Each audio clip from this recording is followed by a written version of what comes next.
1시가 다 되어가는 이 시간에 저는 지금 프로토 75의 K리그 승부 예측 영상을 찍으려고 합니다.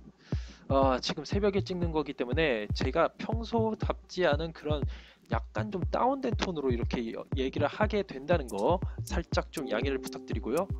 일단은 지난 회차 승부 예측 결과 앞에 3경기를 다 틀렸고 거기다가 2경기가 악천후로 연기가 되었죠. 그런 상황에서 인천과 대구 경기가 극적으로 무승부로 끝났습니다. 정말 조현우 선수의 그 실수가 어떻게 나왔는지 진짜 그것 때문에 제가 무승부 이거 하나 맞췄습니다. 정말 웃어야 될지 울어야 될지 모르겠네요.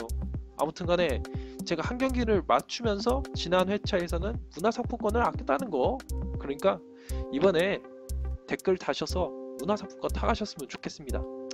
자, 이번 회차 승부 예측 경기를 하기 전에 문화상품권을 어떻게 드리는지 제가 역시 설명을 해드려야겠죠. 공지사항을 통해서 알려드립니다. 자, 이렇게 보이는 것처럼 여러분들의 이번 라운드 승무패를 이렇게 적어주시면 됩니다. 자, 첫 번째 경기 포항과 제주 경기 킥오프 1시간 전까지 댓글을 다시면 되시고요. 한 번만 적으셔야 됩니다. 제작성, 수정 후 작성하는 거나 아니라면은 삭제 후 제작성하는 거 절대 안 되고요. 핸디캡 안 되고 언더오버 안 됩니다. 오로지 승무패 이렇게만 적어 주셔야 됩니다. 자세한 거는 이제 종료화면에 제가 이 썸네일을 띄워 놓을 테니까 이 썸네일 영상을 참고로 하셔서 동점자를 제가 어떻게 문화상품권을 나눠 드리는지 보시면 될 것 같습니다. 여기에서 저의 승부 예측을 뛰어넘는 가장 높은 적중률을 보이시는 한 분에게 문화상품권을 드립니다. 자, 이번 회차 승부 예측할 경기로는 31라운드의 모든 경기를 이 영상에서 다 다룹니다. 꼭 보셔야겠죠. 자, 첫 번째 포항과 제주의 경기인데 포항은 지금 최근 홈 3연승, 홈 경기에서의 성적은 정말로 좋습니다.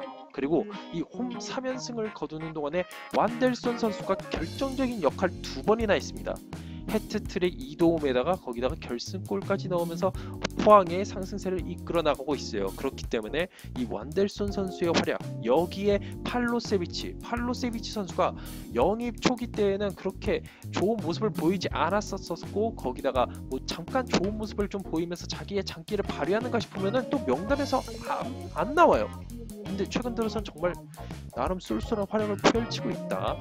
이제는 완델손 선수와의 이런 연기가 꽤 괜찮다는 생각이 드는데 기존의 완델손과 합을 이뤘던 일류체코 선수가 최근 3류 활약을 보여주고 있어요. 정말 GG예요. 아니 진짜 기회를 너무 많이 놓치고 있고 그 퇴장당한 이후부터였던가요? 그때부터 좀 페이스가 좀 떨어진 느낌이 듭니다. 그렇기 때문에 이 외국인 3인방 중에서 일류첸코 선수가 얼마나 좀 페이스가 살아나느냐, 요것이 좀 중요하지 않을까라는 생각이 들어요. 자, 제주는 이제 윤빛가람 선수가 돌아오고 나서 윤빛가람 선수를 주축으로 해서 지난 경기 성남을 발라버렸어요. 물론 악천후 영향도 있었다고는 하지만 어쨌든 반등에 성공을 했습니다. 그리고 이 경기에서 또 다른 선수 이근호 선수의 활약이 좋았다는 거, 이 이근호 선수의 활약이 제주의 또 다른 공격 옵션을 만드는 계기가 될 수도 있을 거란 생각이 들어요. 다만 과연 이번 경기에서도 과연 이 이근호 선수를 주축으로 윤빛가람 선수와 함께 합을 이루게 할 것이냐, 전 솔직히 그렇게 생각을 안 합니다. 솔직히 선발 라인업에서 과연 이 외국인 선수 오사구나나 마그노 선수, 이 선수들을 만약에 또 넣는다면 저는 솔직히 이번 경기 오히려 고전하지 않을까라는 생각이 들어요. 솔직히 오사구나 뭐 헤딩 몸싸움 이런 거 빼면은 솔직히 좀 별로고요. 마그노 선수도 뭐 잘할 때는 어느 정도 득점을 한다고 하지만은 솔직히 못할 때는 진짜 더럽게 못해요. 그리고 아길라르 선수 킥 한 방이 있지만은 역시나 좀 연계 과정에서의 그런 모습에서는 좀 별로였죠. 제주 선수들과 융화가 잘 안 돼요. 아길라르는. 이런 걸 좀 종합적으로 따져서 예측을 해보자면은 저는 포항의 연승이 가능할까, 요걸 중점적으로 생각을 해봤습니다. 그 결과 저는 포항의 승리를 한 번 더 밀어붙여볼까 합니다. 뭐 물론 지난번에는 무승부를 예측했었지만은 솔직히 좀 포항의 홈 전적 그리고 제주의 원정 전적 이런 것을 좀 고려를 해서 제가 이렇게 포항의 승리를 예측해 보려고 합니다.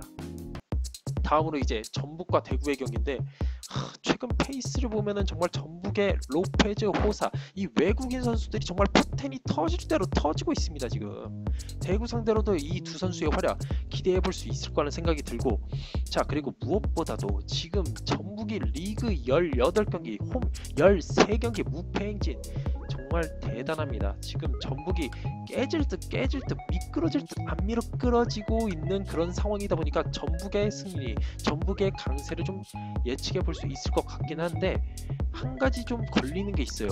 이 10일 넘게 휴식을 취했다는 거. 특히나 이 이용 선수나 김진수 선수는 A매치 기간 이후에 경기에 출전을 못하고 있었어요. 이 악천후 때문에. 그렇기 때문에 이게 과연 득이 될 수 있을까에 대해서는 저는 살짝은 회의감이 들긴 합니다. 왜냐면 지금 대구가 어찌됐든 완전 좋다고는 볼 수 없지만은 그래도 최근 6경기 무패, 특히나 1라운드 전북 원정 경기 무승부, 그때 김대원, 에드가, 세징야 요 선수들이 다 있었어요. 그러니까 이번 경기에서도 이 대구의 깜짝 활약을 조금은 기대해 볼 수 있을 것 같긴 한데, 에드가 선수가 살짝 폼이 떨어졌습니다.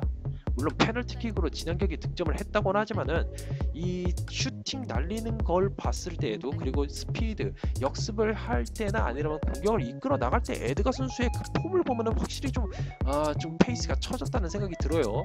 그리고 벤치 멤버가 전북보다는 급이 떨어집니다. 상당히 떨어져요. 이게 좀 어쩔 수가 없는 거긴 합니다. 기대를 모았던 히우드 선수가 정말로 패급이죠. 네, 지금 이 정도면은 솔직히 지난 경기에 뭐 페널티킥 얻어낸 거 잘했습니다. 잘했는데 솔직히 저는 아직까지도 히우드가 그렇게 좋지는 않습니다. 아무튼 이 벤치 멤버가 확실히 전북에 비해서는 떨어지니까 막판 뒷심을 기대하기는 살짝 좀 미적지근하다. 그리고 세징야, 조현우 선수 지난 경기를 봤었을 때 저는 좀 이 에이스급 선수들이 욕심을 내는 게 좀 오히려 독이 되거나 아니라면은 좀 너무 좀 나섰다가 실수를 하면서 좀 동쪽으로 내줬잖아요, 조윤호 선수가. 그렇기 때문에 요게 또 변수가 될 가능성이 있을 거란 생각이 듭니다. 그래서 저는 대구가 이기긴 힘들 것 같다. 그래서 저는 여기선 전북을 들어줄 수밖에 없을 것 같습니다. 무승부 가능성도 살짝은 있을 것 같지만 그래도 전북이 좀 더 공격의 포텐을 터뜨릴 가능성이 있을 거라는 생각이 들어서 저는 전북의 승리를 예측해 보도록 하겠습니다. 자, 다음으로 상주와 인천 경기. 상주가 지금 예상 밖으로 괜찮은 모습을 보여주고 있습니다. 특히나 홈에서 4승 2부 1패 최근 들어서. 물론 이거는 지금 현재 상주 멤버들이 이뤄낸 기록은 아닙니다. 그래도 상주가 최근 홈에서는 나름대로 꽤 괜찮은 모습을 보여주고 있다. 그리고 이 김건희 선수가 지금 2연속골을 넣으면서 나름대로 득점 포텐을 터뜨리고 있는데, 문제는 기존의 이 상주의 득점원이었던 박용지 선수와 과연 공존할 수 있느냐, 요거는 아직까지는 좀 의문이에요. 이 두 선수가 같이 포텐을 터뜨린다면 인천 정도야 뭐 그냥 이겨버릴 수 있죠. 근데 이 두 선수가 같이 합작을 이루는 모습을 많이 보지는 못했기 때문에 저는 좀 더 상주와 인천의 전력을 좀 더 분석해 본 이후에 승부 예측을 해야 되지 않을까 싶습니다. 인천은 지금 어쨌든 무고사 선수의 활약이 정말 좋습니다. 무고사가 지난 경기에서 아쉽게 골이 취소됐다고는 하지만 역시 무고사가 막판 뒷심이 제대로 발휘되고 있다는 것이 여실히 보여주는 그 장면 하나가 역시나 좀 걸립니다. 그리고 정상 골키퍼가 상주의 윤보석 골키퍼 못지 않습니다. 윤보석 골키퍼가 상주에서 정말 많은 선방을 보여줬듯이 인천에서도 정상 골키퍼가 많은 선방으로 정말 승점 0점에서 1점을 챙겨다 주는 그런 모습을 꽤 많이 보여줬다는 거. 근데 원정에서의 2승이 더 많긴 한데 요거는 솔직히 좀 무시해도 됩니다. 지금 현재로서 그냥 상주와 인천 현재 상황만 놓고 이렇게 좀 따져봐야 될 것 같은데, 솔직히 상주가 조금은 더 어드밴테이지가 있을 거라는 생각이 들기는 합니다. 근데 저는 여기서 인천의 승리 역배를 도전해 보려고 합니다. 인천이 이쯤에서 한번 뜬금 승리를 거둘 때가 되지 않았나라는 생각이 조금은 들기 때문에 인천의 승리 감히 한번 예상을 해보려고 합니다. 자, 수원과 울산 이 경기 살짝 뻔한 경기이긴 해요. 수원이 지금 빡빡한 9월 경기를 계속 치르고 있습니다. A매치 끝나자마자 정말 주말, 주중 계속해서 연달아서 치르고 있으니까는 피로도가 장난 아니고 거기다가 결과도 안 좋아요. 아니 돌아온 선수들은 꽤 많아요. 염기훈, 대한 선수 돌아왔었고 여기에다가 안토니스 선수도 지금 돌아와서 왼쪽 측면에서 거기다가 김민우 선수까지 이제 전역을 해서 수원에 합류를 했지 않습니까? 그런데도 아직까지도 승리를 찾기가 힘듭니다. 그리고 최근 리그 홈 경기 8경기에서 2승 3무 3패 6득점 7실점 정말 뜨미지근하다 못해서 좀 시들시들하죠. 네, 성적이 정말 안 좋습니다. 그리고 그나마 다행인 거는 수원이 홍철 선수가 복귀를 했긴 했어요. 근데 한희권 선수가 경고 누적으로 결장을 한다. 근데 한희권 선수는 솔직히 최근 들어서 안 좋아요. 뭐 그렇다 칩시다. 근데 타가트 선수가 부상당했어요. 최대 한 달 결장 예상될 정도로 약간은 좀 심각하다. 이게 수원에게 정말로 타격이 큰 전력 누수라는 생각이 듭니다. 자, 울산의 경우에는 지금 최근 5경기 1승 3무 1패 거기다가 이 5경기 동안에 3실점 경기가 3경기나 됩니다. 리드를 제대로 지키지 못하는 게 너무 뼈 아픕니다. 이걸로 벌써 승점 넉 점이나 빼먹었습니다. 말이 됩니까 이게? 진짜 울산이 지금 너무 안타깝습니다. 그리고 최근 믹스 선수가 좋을 때는 중원이나 아니면 공격 진영으로 완전 볼을 치고 들어가면서 공격 기회를 정말 많이 살려줬었는데 이 믹스 선수의 활약이 미미하고 주니어 선수가 최근 득점을 많이 기록하고 있지만 그래도 득점 대비 기회를 많이 놓치는 것은 여러분들도 꽤 아실 거예요. 보신 분들은 아실 거예요. 근데 대신에 울산은 7명에서 최근 5경기에서 11골을 넣었다는 거. 그렇기 때문에 다양한 득점 루트가 수원에게 있어서는 가장 큰 골칫거리가 될 수 있고 울산에게는 가장 큰 이점이 될 수 있을 거라는 생각이 들어요. 그래서 저는 이 경기 더 크게 안 보고 울산의 승리 예상해 봅니다. 솔직히 울산도 좀 분위기가 조금은 안 좋지만은 그래도 수원이 가장 너무 안 좋다. 타가트의 결장이 너무 뼈 아플 것 같다는 생각이 들어서 저는 울산의 승리를 예측해 봅니다. 자, 마지막 성남과 강원 경기. 자, 지난 제주전 악천후 영향도 솔직히 있었습니다. 솔직히 그 경기만으로 성남의 전력을 감히 판단할 수 없긴 합니다. 근데 그래도 애들의 공격이 너무 크게 느껴집니다. 이게 최근 3경기에서 지금 무득점에 그치고 있고 거기다가 지금 8경기 연속 멀티골이 안 나오고 있어요. 이러면 뭐 현재 강원의 공격력 생각했을 때는 잘해봐야 무승부예요 지금. 그렇기 때문에 성남은 지금 이번 경기 조금은 좀 꽤 힘들 것 같다. 공격이 안 터지니까는 솔직히 좀 승리를 기대하기 어렵다는 생각이 들어요. 특히 강원의 이영재 선수가 다시 왼쪽 측면에서의 활약이 꽤 괜찮아지고 있거든요. 그리고 이 선수가 페널티킥 성공률도 좋고 그리고 왼쪽에서의 이 돌파 아니라면 공격 전개 슈팅 한방 정말 좋기 때문에 이 강원의 이영재 선수의 활약 앞세워서 강원이 이길 가능성이 꽤 있을 거란 생각이 들어요. 그리고 발렌티노스 선수가 다시 합류한 이 수비 한층 강화가 됐긴 했어요. 근데 문제는 후반전에서 역시나 좀 밀리는 감이 없지 않아 있기 때문에 자칫 잘못하면은 승리를 놓칠 가능성이 있을 거란 생각이 듭니다.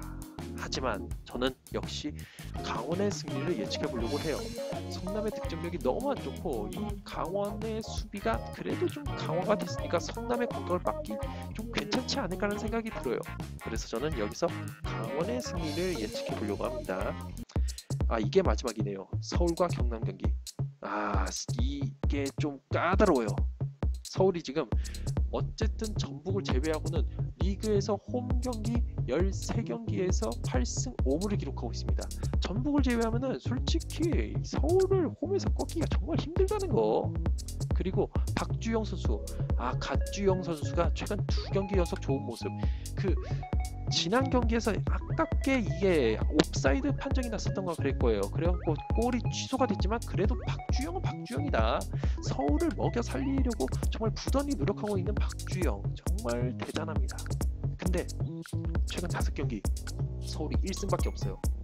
거기다가 패시 선수의 득점력이 너무 안 터지고 있고 패시 선수가 지난번에 발목을 부여잡으면서 교체가 됐었는데 이 선수가 지난번에도 발 쪽에 부상이 있었었는데 이게 또 재발한 게 아닌가라는 살짝의 우려가 있습니다. 그렇기 때문에 킥오프 하기 전에 이 페시치 선수의 출전 여부 혹은 페시치의 이 부상이 소식이 들려오는지 이런 걸 좀 체크해 볼 필요가 있을 것 같다는 생각이 들어요. 자, 경남의 경우에는 지금 제리치 선수가 최근 3경기 4골, 나름대로 좀 득점이 터지고 있습니다. 거기다가 쿠니모토 선수가 패스를 정말 잘 찔러줘요. 거의 택배 크로스, 송곳 같은 크로스 날카롭게 찔러줍니다. 그렇기 때문에 이 두 선수의 활약이 정말 중요할 것 같고, 대신에 이 두 선수를 받쳐줄 제2의 득점원이나 혹은 측면 공격, 쿠니모토 선수의 이 패스만 있어서는 안 되고 측면에서 흔들어주는 선수가 있어야 서울을 무너뜨릴 수 있는데, 이게 어느 정도 터질지는 솔직히 좀 미지수예요. 거기다가 경남의 가장 큰 아킬레스건은 원정 우승, 유일하게 지금 원정에서 단 1승도 못 거두고 있는 K리그 팀 경남. 과연 이게 이번에도 이어질지 정말 안타깝습니다. 이런 상황에서 저는 경남의 승리를 감히 선택을 해봅니다. 제대로 역배 한번 걸어봅니다. 이유 없습니다. 그러니까 서울이 지금 주세종 이명준 선수 돌아왔고 박주영 선수 돌아왔어요. 한층 더 강화가 됐을 거라고 생각을 했는데 지난 경기 완전히 그냥 죽었죠. 이게 서울 홈 경기에서는 달라질 수 있지만 경남이 지금 강등권에 있고 이제 막 10위에 있는 거기 때문에 경남이 강등권에서 확실하게 벗어나기 위해서 이번에 승리를 거둘 것이다 라고 믿고 싶네요. 저는 경남승 예측해 봅니다. 자, 승부 예측 요약해드리자면 포항, 전북, 울산, 강원 여기까지는 예측해 볼만 합니다. 근데 인천, 경남 요곳에서 좀 갈릴 거라는 생각이 들어요.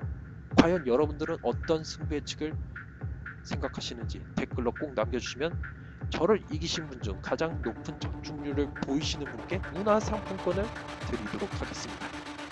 자, 추가 승부 예측 요약해드리자면은 이 상주와 인천 경기가, 저는 이 경기가 가장 극장골이 터질 가능성이 높은 경기라는 생각이 들어요. 그래서 저는 상주 인천 경기를 감히 오버로 예측을 했고, 그리고 수원 울산 경기 핸디캡 울산승 2점 차 이상으로 울산이 이긴다. 그리고 성남 강원 경기는 강원이 한 점 차로 승리를 거둔다에 좀 점수를 주고 싶고, 서울 경남 경기는 이것도 참 무리수 제대로 두네요. 서울이 이기지 못한다. 핸디캡 경남승 걸어봅니다. 이상으로 영상을 마치도록 하겠고, 다시 한번 말씀드리지만 댓글을 다신 분 중 저보다 높은 승부 예측 적중률을 보이신 분 중 가장 높은 적중률 보이신 분께 문화상품권을 드린다고 다시 한번 더 언급을 하면서 영상을 마치도록 하겠습니다. 제 영상이 마음에 드시는 분들은 구독과 좋아요를 눌러주시길 바라겠습니다. 감사합니다.